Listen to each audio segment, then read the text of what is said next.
monde, j'espère que vous allez bien. Vous voulez être au courant de toutes les dernières actualités sportives du moment? Eh bien c'est simple. Abonnez-vous tout simplement sur notre page YouTube en sport, activez la cloche de notification et le temps est joué. Bisous.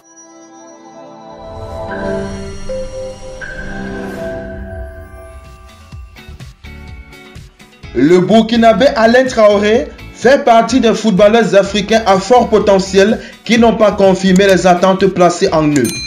Le milieu offensif du Burkina Faso était l'un des joueurs les plus talentueux du continent. Doté d'une frappe de balle exceptionnelle, Alain Traoré a été révélé à Auxerre. Arrivé en 2005 en provenance de Planète Champion du Burkina Faso, celui qui a échappé de peu à la légende, Sir Alex Ferguson, a réussi à force de travail à se faire une place de titulaire dans le club cher à Giroud. Mieux, il était devenu le dépositaire d'un football efficace et attrayant. Qui ne se souvient pas d'un certain coup franc à la trajectoire qui n'est pas sans rappeler celui du Brésilien Roberto Carlos.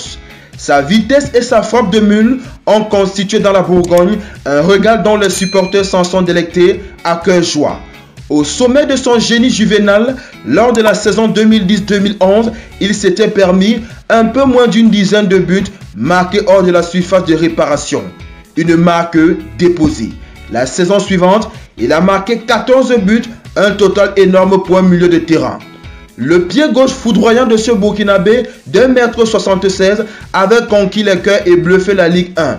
Dès lors, l'avenir radieux d'Alain Traoré était prophétisé.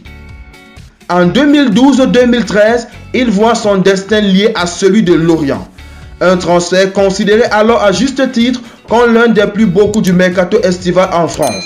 À 23 ans, ce qui captive chez l'aîné des frères Traoré, c'est plutôt sa force de caractère sur le terrain avec un jeu qui bonifie ses partenaires. Sous la couleur du FC Lorient, Alain Traoré démarre avec une fulgurance qui ne surprend personne.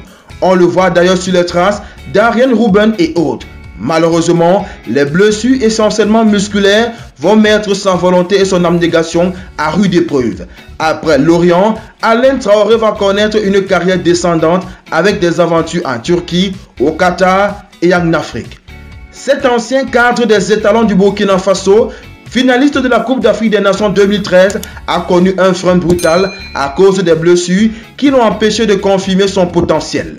Il n'a jamais réussi à s'imposer dans un club plus ambitieux que Lorient et vit certainement les dernières années de sa carrière de footballeur à Arta Sola 7 de Djibouti. Vous venez de regarder Rond Sport sur notre page YouTube.